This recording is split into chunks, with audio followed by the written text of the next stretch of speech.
Hello, my name is Thomas Chammard. I'm an affiliate at NASA's Jet Propulsion Laboratory at the California Institute of Technology.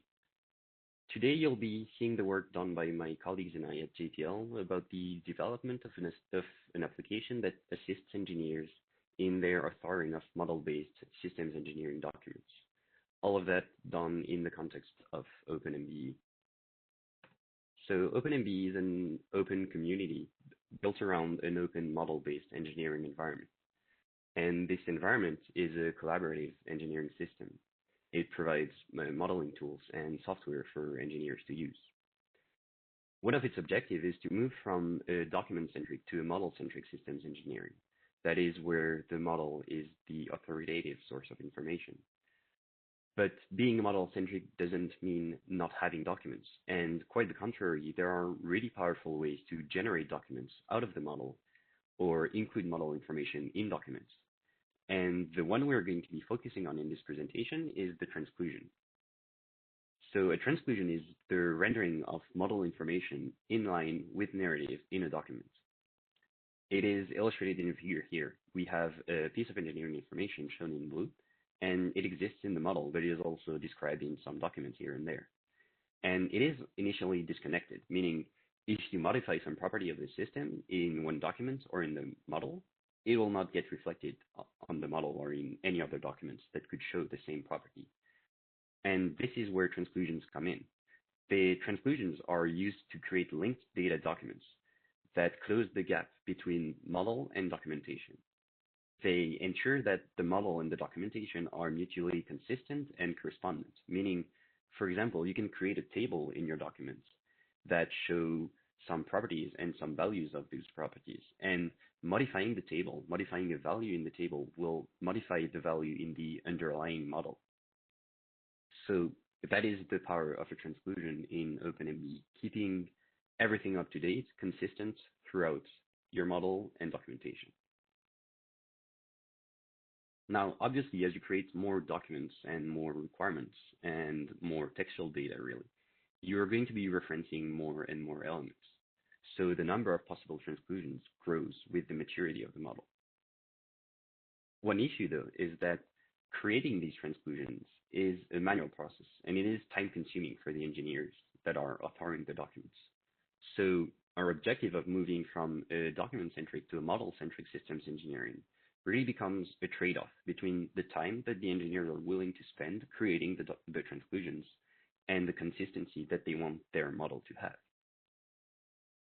So to try and mitigate this trade-off, our proposal aims to be a first step in automating the discovery of the transclusions.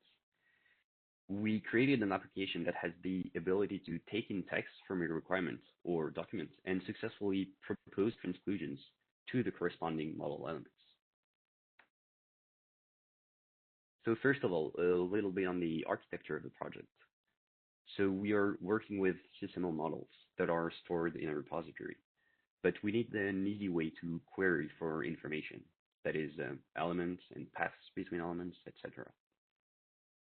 To do that, we are using OpenMP services, which extract model data from the repository, creates a graph representation of the model, and exposes it through graph query endpoints. So we now have a graph representation of our model, and this is what we're interacting with in our application. And now the output of the application is proposed transclusions that are made to the user. And it is then up to the user to either accept them and push them back to the model repository or simply discard them. So that's it on what the architecture looks like, but how about the method now? So briefly, the goal is to identify in text which chunk of text refers to which model element.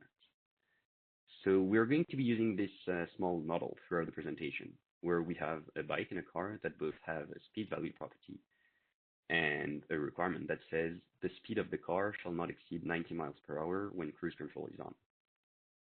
And at the moment, there is no transclusion in the requirement, but the goal would be to detect that speed, this word here, talks about this model element there, and this word here, car, talks about this model element there. And note how speed was not linked to the bike speed, but really to the car speed, because that is indeed what the requirement is indicating. So to do that, we are going to be using three steps, which are parsing, selection, and ranking. So for the parsing, the goal is to identify in text possible model elements.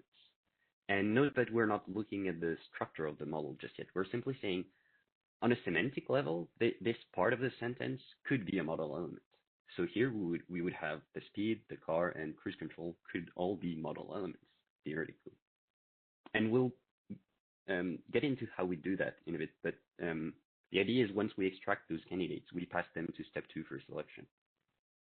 So step 2 selection, the goal is to match each candidate that we had in step 1 to their possible counterparts in the model.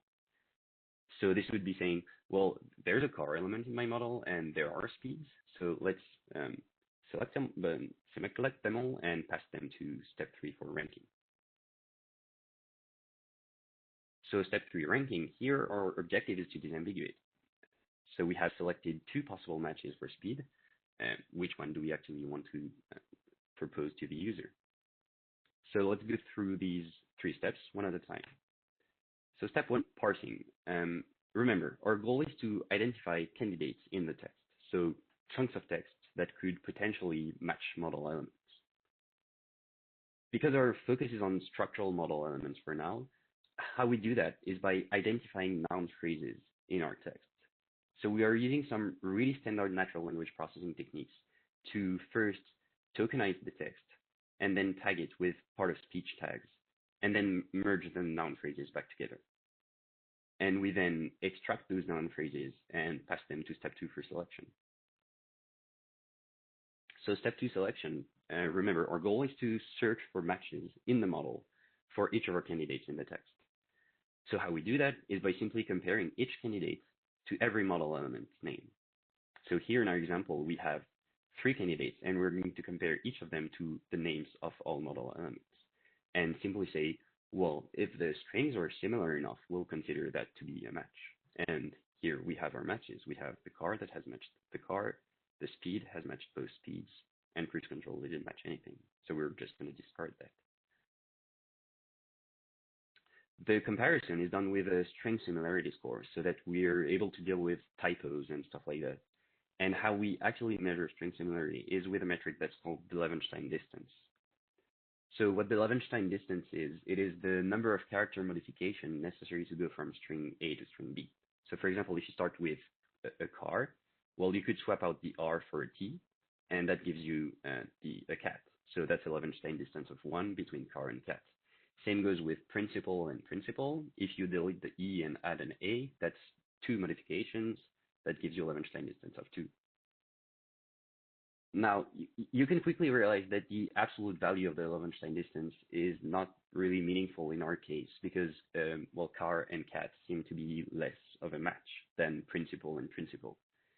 So what we are using instead is a normalized ratio based on string length, and that is our string similarity score. But so again, this is pretty standard procedure in natural language processing, and we have managed to use that to have a selection of 3 model elements that could be targeted by our text chunks. But for some of these, we're going to be needing disambiguation. So that's what this 3rd step of ranking is here for. We want to disambiguate because we have seen in our small example how ambiguities can happen. So to tackle that, we are using the context attraction principle, which was first introduced by the research of Kalashnikov on graph-based disambiguation. And what it says is basically, if an ambiguous reference is made in a context, it is likely that the correct target of the reference is the one that is the more strongly connected to the context. And we can easily understand and apply that in our example. Here we have the speed, which is an ambiguous reference. It could be either one of those 2 speeds. So to resolve this ambiguity, we are using the context of the requirement that already has a match to the car model elements. And so the speed that will be the more strongly connected to the car model, to the in the graph to the car, is the one that we will want to prioritize. So to resolve that in a programmatic way, we are using hierarchical clustering. So hierarchical clustering is a fairly intuitive clustering algorithm where you iterate over and over again a single step, which is merge the two nodes that are the closest together. So for example, here you would start with 5 nodes. The first step would be, well, these two nodes are the two closest together, merge them into a cluster. Then a second step would be, well, the next two nodes that are the two closest together are these two, so merge them again into a cluster. So if we go back to our intuition, we can create a subgraph of the 3 nodes that were selected in step 2. So that is the car and the 2 speeds, the speed of the car, the speed of the bike.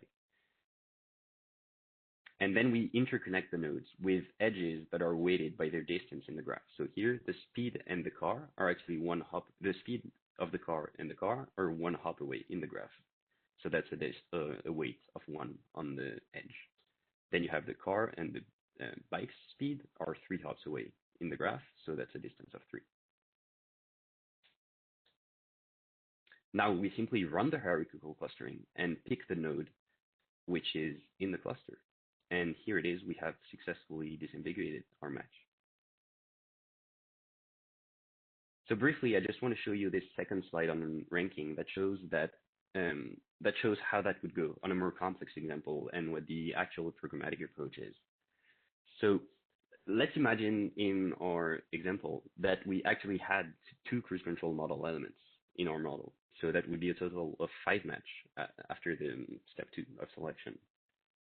That is the car, the 2 speeds that we already had, and the 2 cruise control. So the programmatic approach is the following.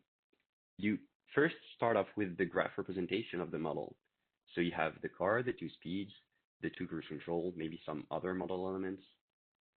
Then you generate a subgraph containing each of the selected model elements, and you interconnect them with edges that are weighted by their distance in the graph. The third step is to iterate the clustering algorithm and rank the matches by the order in which they entered any cluster. So here what happens is the first iteration disambiguates the speed, the speed chunk, because this one entered a cluster and this one did not. Then you iterate a second time and the ambiguity on the cruise control was resolved because this node here entered a cluster, so we'll target this one. And so the result is that by iterating the clustering, we have disambiguated all the ambiguities that we had. So this is all good in theory, but how do we actually perform on a real life example? Well, to evaluate that, we use the TMT model. So TMT is the 30-meter telescope, and their entire seasonal model is open source. So we ran our algorithm on a couple hundreds of requirements, and we found that around 2/3 of the possible transclusions were correctly identified. And remember, that is only added value. It will not do any harm to the model because it is not forced onto it, but only suggested to the engineer. So we have identified the main sources of failure, and those are acronymization and incorrect parsing. So for example, acronymization in the TMT model, there's an element that is the primary mirror. And the thing is, in the documentation, it is often referred to as M1. And this is just not something we're able to pick on as of right now. And for incorrect parsing, well, let's imagine that our requirement would have said the car speed shall not exceed 90 miles per hour instead of the speed of the car. Well, the step 1 would detect the car speed to be a single mount chunk. And that would just not get that would not yield any result in step 2 because you cannot match that to anything. But still, based on these results, we are confident in saying that our proof of concept of assisted model hardening is validated, and it enables both the injecting of transclusions back in the model repository, but you could also think of simply creating a seasonal relation in your model. So for example, you have this requirement here that has matched multiple model elements. So you just create a relation in that. We have identified some topics of interesting future work. So this could be, well, first off, include behavioral elements in the pipeline, because our focus was only on structural model elements for now. but including actions and activities is definitely in the scope of this work. One thing that could help that and improve results overall is to use a named entity recognition for identifying model elements in the text. So that is the step one of parsing. So instead of using a simple part of speech tagger, you would rather train a named entity recognition model to identify model elements. Another feature that we can think of is to suggest new model elements to create. And by that I mean, let's say you had multiple requirements that mention cruise control, this cruise control thing, but there's no cruise control in your model. Well, maybe it's a hint that you should actually create that element. On the user experience side, there are plenty of ways to integrate this application in a systems engineering workflow. And the one we want to focus our efforts on in the future is by implementing an autocomplete feature in OpenMP's collaborative workspace. So as the engineer are writing their documents, when they start typing a model element name to detect that element and actually propose to create the transclusion automatically and directly. And that's it for me, and I'll be happy to address any questions you may have.